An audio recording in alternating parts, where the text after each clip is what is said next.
Mob Psycho 100 is arguably one of the most loved animes of the modern era. It's regarded as a masterpiece, but around 2 years ago, I wouldn't have agreed. I still remember when I was first watching it. I remember getting goosebumps from how incredible I thought the animation, music, and storytelling were. I tried to tell people about it, but I wasn't able to explain why I loved it so much. So what happened? Why did I stop liking Mob Psycho 2 years ago? And why has this video technically been a year and a half in the making? Well, it's a bit of a long story, so hold off the angry mob, pun intended, and wait to comment till the end of the video.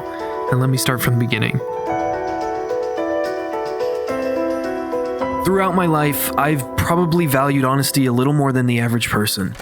I don't know about you, but I would much rather be too honest than too dishonest. I don't want to be a yes man, nor do I want to surround myself with them. That's not how we grow as people. Sometimes you need someone to just flat out tell you what you don't want to hear. There are a good amount of lies told throughout the show, and I could talk about every single one of them to make my point clear. But I don't want to do that, and I'm sure you don't want to hear that. That would be the equivalent of talking about every person who's ever taken a shit. People lie, and if someone says that they've never told a lie, then they're a liar. The interesting part, however, is that there seems to be one thing in common with every single lie told in the show. Or at the very least, most. In Season 2, Episode 1, around the halfway point, Mob is asked out by a girl. This is, unusual for Mob. Emmy asks him to walk home with her, and as they walk, a slightly awkward conversation ensues. She brings up the fact that in her free time she writes novels, and eventually she might let him read one. From that point on, Mob and Emmy walk home from school together every day. But what he neglected to tell her is that every time he walked home, he went straight back to school. 1 week later, she lets him read one of her books, and the conversation that follows is probably one of my favorites of the entire series.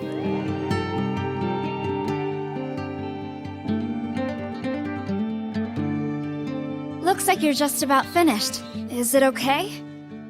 Well, that's a lot of words. Too bad I'm not reading them. Okay, maybe he didn't use those exact words, but you get the gist. If you don't understand it, then just say so. It's not that. I really did pay attention when I read it. So, Kageyama, it's been about a week now since I asked you out, and that sorta has me wondering. Why are you still walking home with me after you turned me down?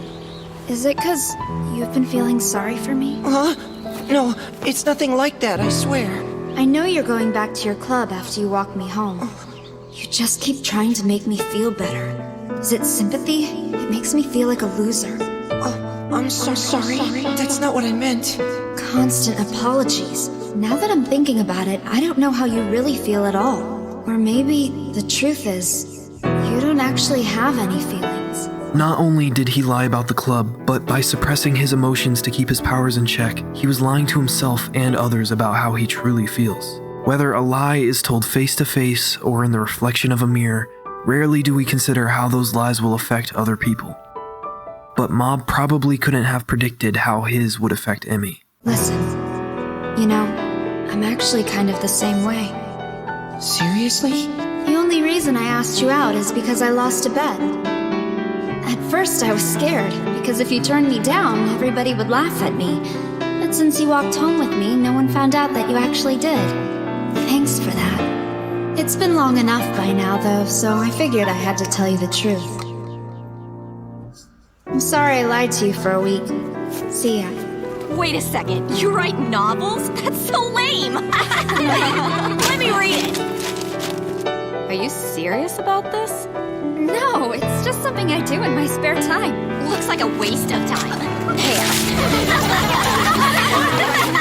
Don't! She worked hard to write that novel. It's mean to rip it up. Huh? You said it was just to kill time, right? Yeah, totally. See? You heard her, loser. Go on, get lost. Did you hear me? I said go! If you're throwing it away, I'm going to pick it up. I do have feelings. When I listen, they remind me what's important in my heart. Whenever a character finally admits to their lie, ready to receive no forgiveness at all in return, that's exactly what they receive. No one's upset, no one's angry. The only thing that's changed is the level of understanding between the people involved.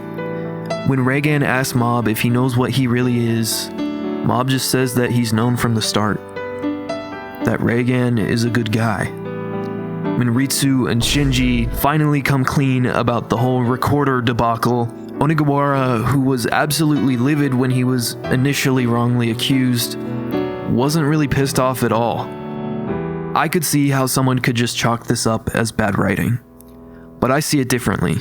Although there are times when characters feel a little too honest, it's in harsh contrast to the characters who rarely express themselves at all. I see a story written by a guy that's just as tired with people being dishonest as I was, and still am to some extent. I don't have enough fingers, toes, or atoms in my body to count how many times I've asked someone for their genuine thoughts and or advice and instead gotten what they think is the right answer. Like, bitch, the right answer is the fucking truth. What the fuck? That being said, if a 3-year-old asks you if you like their drawing and you say it looks like shit, then you're probably not a very good person. Speaking of drawing, Caspar David Friedrich, or in American, Caspar David Friedrich, was a German painter born in 1774. His most famous painting, The Wander Above the Sea of Fog, made in 1818, is widely considered to invoke the sublime. In fact, it's one of the most famous examples of it. The word sublime is defined as something being grand in size, beauty, or anything in between, so much so that it inspires admiration or awe for said thing. But the sublime is more than just its definition. It's also the feeling it invokes.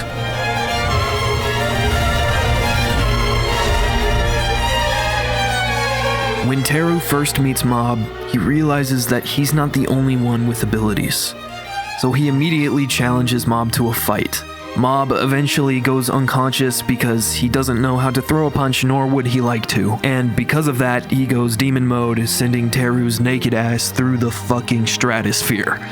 As he lies there, above the clouds, willy out on display, he realizes that he ain't shit, and he's never been. He's not better than anyone else, and his powers don't mean anything. The sublime invokes a feeling of insignificance. The feeling that you are incredibly small in the scheme of things. The type of feeling you get from looking over a giant mountain range, gazing at the stars, or in Teru's case, if you go skydiving with your fucking dick out. Even though it makes you feel small, there's a sort of comfort in it. And the reason why is that if you're small, then so are your problems. If nothing matters, then nor do the things that worry you. His self-worth was tied to his power. That's why he was so quick to conflict when he saw someone who might be more powerful than him. But once he realized that he was weak all along, he let go of his ego and truly saw the world for what it is. As Reigen once put it, there are people who are fast, people who are book smart, and people with strong body odor. Psychic powers are just like that. Another characteristic. The sublime is a reminder that you are human, and to be human is to be small. When I was a kid, my philosophy was simply that nothing matters. As a result of that, I would just play video games and watch TV all fucking day. As I got older, my philosophy didn't change much, but what did change was my perspective. If nothing matters, then do what makes you happy. Don't be afraid to take risks and follow your passions wherever they might take you. This is my current philosophy, and if I had to guess, I'd say that it's one that I share with the creator of Mob Psycho. There's a quote that I think sums this up perfectly. If everyone is not special, then you can be who you want to be.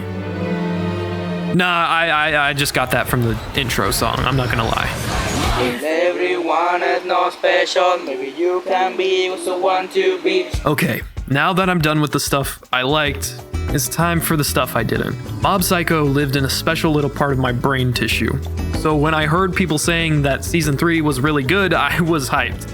But after actually watching it, I left the series feeling some mixed emotions. Now, before you roll your eyes, let me explain my problems with the show. But I have to say this one thing really quick before I do. I hate how anyone who criticizes season 3 immediately gets labeled as a no-brain, no-class knuckle-dragger who just watched the show for the action. I swear, if you say anything remotely negative about season 3, people will be like, this guy obviously doesn't care about character development. Oh god, this guy's an idiot. Fuck. Are there some action Andes out there? Yeah. But I don't think that's the majority. I've seen people make good arguments for why they didn't like season 3, and they just get shit on for it. Sometimes it's deserved, but other times I don't think it is. Honestly, I don't even think a single person watched the show just for the action. The thing that makes the fights good besides the animation is your investment into the characters that are fighting. You don't have good fight scenes without good characters, and that's especially the case for Mob Psycho. So unless someone literally skips through the whole fucking show, I don't see a world where someone would just watch the show for the action. This isn't me defending action Andes or anything. I just think it's stupid when people are like, I am the superior anime watcher because you like this show for the idiotic reason, and I like it for the intellectual reason. So your opinion is wrong, and I bet your mother is above average weight, and your ding-dong is below. Below average, I mean. Can we not just let people enjoy stuff for different reasons than our own? You know what? Never mind. I just remembered I'm talking to anime fans. Alright, now that I've hopefully beat the AAA, aka the Action Andy allegations, I can finally start to get into what I don't like about Season 3.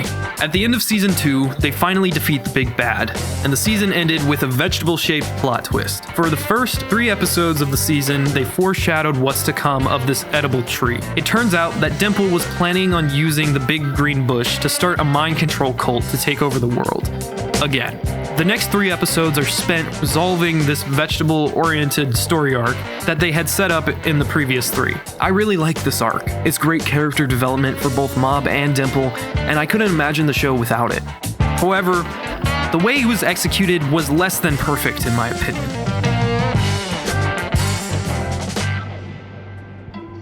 Dimple ends up sacrificing himself to save Mob, and even though Dimple brainwashed him so he could escape, by the end of the episode, as Mob lies in bed thinking about what might have happened, he can't help but feel grief for a friend he will probably never see again. Mob realizes that his friend, a friend that he once saw as selfish, sacrificed his life for him and countless others. Now, based on that, what do you think happens next? Do you think that Mob continues to grieve for the loss of his friend? Or maybe he tries to get his memories back? Nope, he literally just completely forgets about it and goes alien hunting with his friends. In fact, it's not even brought up at all ever again until the very end. This little alien side quest lasts 2 episodes long, and when I first watched it, I absolutely hated it. I distinctly remember scoffing at the 2nd episode because of how stupid I thought it was.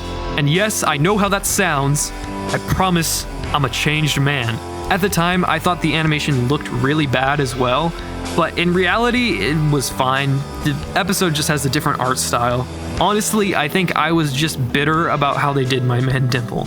And finally, after that, the last 4 episodes are spent on the actual ending. I've heard a lot of people say that the ending was great and concluded naturally, and I understand if you liked the ending. What I don't understand is the "it concluded naturally" statement. Mob randomly gets knocked out isekai style and starts walking menacingly on an unconscious rampage, and he literally just kind of runs into every single important character on his little stroll. I thought this was a stroll through the city, not memory lane. They all show up in sequence and give their little emotional speeches like it's somebody's wedding or something, right before getting their asses beat. Not only that, but Dimple gets reincarnated at the very end for some stupid nonsensical reason. That was the cherry on top for me. A character that was killed off and then never mentioned again for no good reason comes back at the very end. It was cheap, and it wasn't even needed. The only reason I can think of as to why one did that is because even though Dimple had a satisfying end to his character, Mob didn't have a satisfying end to his relationship with Dimple. But I still don't think it justified bringing him back from the dead. Actually, it was never confirmed that Dimple died. Shush. You're telling me you didn't think he was dead after he didn't show up for 5 episodes? Even if you want to say that he didn't die, can we at least agree that the explanation given for why he came back was dumb? He basically said that he came back because Mob wanted him to. That's the equivalent of sliding into someone's DMs and being like, I heard you were thinking of me. Smiley winky face, tongue out, emoji thingy. Bites lip. It didn't work for you, and it doesn't work for the show. Alright, all I've done so far is just a bunch of bitching. So now I'm gonna explain where I think it falls short specifically and what I would have done differently.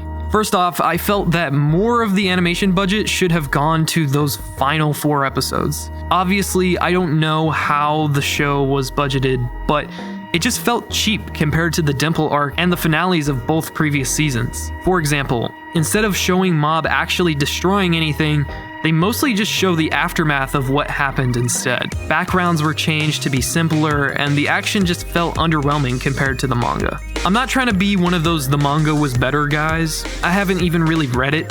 I quickly read through the ending for this video, and I had read the beginning a while back, but that's it. I don't think an adaptation should be a one-to-one copy, but when you look at the manga, I think it's pretty clear that the changes made were due to either time or budget constraints. Not only that, but season 3 didn't have much to work with in the first place. The first season adapted 6 volumes, the second is also 6, but the third is only 4. They could have easily made it 10 or even 8 episodes potentially, and if they did, they would have had more resources to spend on the parts that mattered most. Like I said before, it pissed me off that Dimple was never mentioned after the superfood arc. It doesn't affect the rest of the story or have a meaningful impact on Mob. You could move the alien arc to the beginning, but I don't think that would 100% fix it. Even though everything I've said so far was a real critique of the show, it's not the real reason why I hated Mob Psycho. The thing is, I was hyped for season 3 before I had even watched season 1. By the time I had gotten around to watching the show, season 3 had already been out. The only reason I had even decided to watch it in the first place was because people said that the ending and season 3 as a whole was really good. I hadn't even heard of it before that. At least I don't remember hearing about it. I could have, I guess. On the 24th of December, Mr. Charles White, aka Internet Jesus, released a video titled Finally a Good Ending. The first half of the video is just him ranting about terrible anime endings. Let me just rant for a little bit. But in the second half, he starts to talk about an ending that he says was amazing, continuing with, in fact, it couldn't have been a better ending. And the show he was talking about was Soul Eater. No, I'm joking. This video was the reason I ended up watching the show when I did. I didn't start watching it immediately after seeing that video, but it planted a seed in my head that made me curious to know what it was all about. And so, sometime later, I gave it a shot, and man, I was not disappointed. I was loving every episode, but from the first second I turned on season 3, there was already a bad taste in my mouth. And it tasted like greedy sushi. Tempura sushi, to be exact. Also known as a crunchy roll. Fuck, why did I make that joke? It's not worth it. I'm just hungry now. I'm just hungry. Because the anime streaming service Crunchyroll didn't even want to entertain the idea of having a union contract, they decided to fire the English voice actor for Mob. This little note in here, just to be very, very clear, it's not about money. They were prepared to pay me at least what I would be getting on a union scale contract, possibly more. They just don't want to put it on a union contract. Every time I heard Mob's new voice, I was immediately reminded of Crunchyroll's scummy business practices, which led me to take a break from the show. To some of you, this probably didn't matter much if you watched the sub, but at least for me, a lot of the English cast is iconic. Basically, the point of this mode is to destroy the other guy's bed, which is their respawn point. Gotta make sure I keep my head covered so I don't get knocked off, and as soon as I get an opening, I can sneak into the food territory. Are you following all this, Mob? This requires some serious hand-eye coordination. Even if you don't watch dub, you should still feel sympathy for these people who bring life to these characters for the dub-watching audience. Especially because a lot of the time, those voice actors care just as much as the fans do about the characters they're playing. At least they kept my boy Reagan though, because if they had changed his VA, I think I unironically would have quit the show. Alright, so maybe it wasn't the ending I wanted, but maybe it was the ending I needed. And I know that sounds cheesy, probably because it is, but I swear I'm going somewhere with this. Over a year ago, I had an idea for a video. I started writing a script, made a thumbnail, but it never got finished. The idea of starting a channel has always been something that's bounced around in this thinking noodle of mine. Although the past couple of years, I've wanted to start something a little more high quality. You know, fully scripted, good editing, and last but not least, an awesome sexy sounding narrator. But just like Mob, I was afraid. Mob was afraid of asking out Tsubomi, and I was afraid of starting this channel. We both were afraid to do something that we didn't know the outcome of. As humans, we like to know the outcome of things. And if we don't know it, then we tend to assume the worst. But rarely do we actually consider what the worst thing actually is. Because the truth is, more often than not, there are usually little to no consequences. For Mob, the worst thing that could happen is he gets rejected. But he wouldn't be the first, and he won't be the last. So what if I upload a terrible video? I'm sure as hell not the first, and I definitely won't be the last. Remember how I said that I started writing a script over a year ago? Well, man, am I glad I never finished it. Mostly because it would have been absolute shit, but also because I probably wouldn't have made this video. Do you also remember how at the very beginning of this video I said that it's technically been a year and a half in the making? Well, if you didn't figure it out by now, I'm talking about the same video. I was gonna call it Mob Psycho 100 is Bad. I started it in August 2023 and worked on it for give or take a week, then I quit. Thank God I had the self-awareness to know that it would have been an awful, awful video. Like, can someone explain to me why I wrote Reagan feet reveal? I know I can't. All jokes aside, I don't encourage anyone to do what I did. If you want to make something, then just go do it. But I'm glad that things turned out the way that they did, because I wouldn't be where I am today making this video, which is 100 times better. The last video I made was the first on the channel, and before I uploaded it, I was expecting 1K views, hoping for 10K, and I half-jokingly said to myself that I wouldn't upload another if it got less than 100. I uploaded it on December 29th, and on the first day, it got a whopping 0 views. But on the next day, it also got 0. In YouTube Studio, there's a stat called impressions, which just means how many people YouTube showed the video to. And that number was a big fat 0. I looked it up to see if anyone else had that happen to them, but I didn't find a single person who had the same problem as me. I have my suspicions as to why that might have happened, but maybe I was just wrong about YouTube and or my video. And honestly, I felt relieved. There was a comfort in being wrong, knowing that it was out of my hands and there was nothing I could do about it. It made me feel like it wasn't as big of a deal as I made it out to be. In my case, I didn't find the sublime in the sea, the earth, or the stars, but on a video streaming site. Hundreds, if not thousands of videos are uploaded to YouTube every single minute, and millions are uploaded every day. It's the equivalent to throwing a coin in the ocean and expecting someone to find it. But knowing that my coin was on the ocean floor where no one could find it is what brought me peace. It's like when you go to the beach and you lose something valuable. If you know that there's nothing you can do and you're not getting it back, you're less stressed than you would be if you thought it was somewhere buried right below your feet.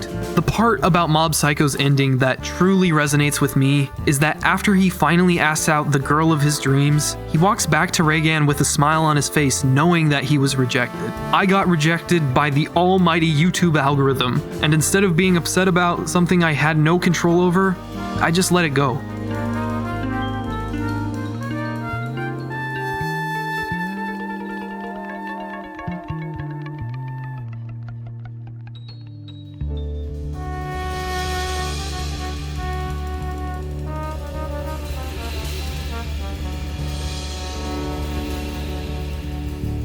At the beginning of this video, I said that Mob Psycho is regarded as a masterpiece, but 2 years ago, I wouldn't have agreed. So what do I think of it now? I still don't think it's a masterpiece. While I was making my Space Dandy video, I saw a lot of people calling it a masterpiece. Just as I don't see Space Dandy as a masterpiece, I don't see Mob Psycho as one either. I see them as art. Good if not great art, but still art. In my mind, a masterpiece is something with 0 or little imperfections. A step above great and half a step below perfect. There are tons of things that I consider 10 out of 10, but I wouldn't call all of them masterpieces. I feel like the word has been overused, especially online and in the video essay space. to the point where it started to lose its meaning. In fact, it's already lost its meaning. A lot of you probably agree with my definition of the word, or at least have a similar interpretation. But what if I told you that's not what it always meant? The word was used to refer to the greatest work of a specific artist. Not only an artist, but a master of their craft. The best out of their entire catalog, their magnum opus, their masterpiece. Something isn't a masterpiece, it's someone's masterpiece. This isn't the definition that I go by, mostly because that's not how I've interpreted it for most of my life, but also because I don't think that's the general interpretation of the word anymore, nor has it been for quite some time. But I do like that interpretation, and I think I might even prefer it. The Wanderer Above the Sea of Fog is also considered to be a masterpiece of the Romantic era. Romanticism was an artistic movement towards the end of the 18th century, and it was started to advocate the importance of individualism and subjectivity. Art has just turned into this game of who makes it better and who consumes the best of it. I'm not saying all art is 100% subjective. The people who say stuff like that are full of shit most of the time. Not all art is made equally, but I think that discussing if something is a masterpiece or not is just plain stupid. Not everyone is going to have the same experience while consuming art. My experience with Season 3 was a negative one, and as a result of that, I was overly critical of it when I first watched it, and I think I still was a little bit in this video, but I'm critical of the things that I love. If I didn't think Mob Psycho was great, I wouldn't be making this video. Hey, future me here. It's been about a month or two since I recorded my original voiceover. The production of this has kind of been all over the place, and I'm not going to get into why, but what I will say is that this was supposed to be the first video. The whole reason why I started this channel is because I love YouTube, and because of that, I take making videos seriously. I mean, hell, to you it's just been 2 videos, but for me, it's been half a year, and I wish that was a joke. I could have gotten this video out sooner, but I took a couple of long breaks that I really didn't need.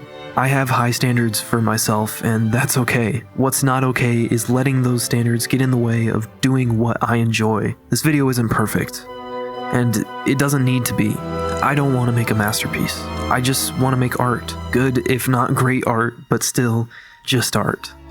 And it's kind of ironic how I'm only just now realizing that, but if I've learned anything from this video, it's that it's a lot fucking easier to give advice than it is to take it. After I shared my video, I got 3 subs and 30 views, give or take. And I was grateful for that. I don't need X amount of views or subscribers. All I need is to know that someone out there genuinely enjoyed my video. The next day, on January 1st, 3 days after I had posted the video, and the start of 2025, I decided to check my analytics one last time. When I looked at my phone, I couldn't believe what I was seeing. YouTube finally started pushing out my video. It had 100 views and even had a comment or 2, but it didn't stop there. 200, 300, 400, 500, it just kept going. By the end of it, I had like 950 views and 40 subscribers. To the 40 of you who subscribed, if you're watching this, thank you. It means a lot to know that there are 40 people out there who want to see more of what I do. And to anyone who's subscribed from this video, or maybe even a future one, thank you too.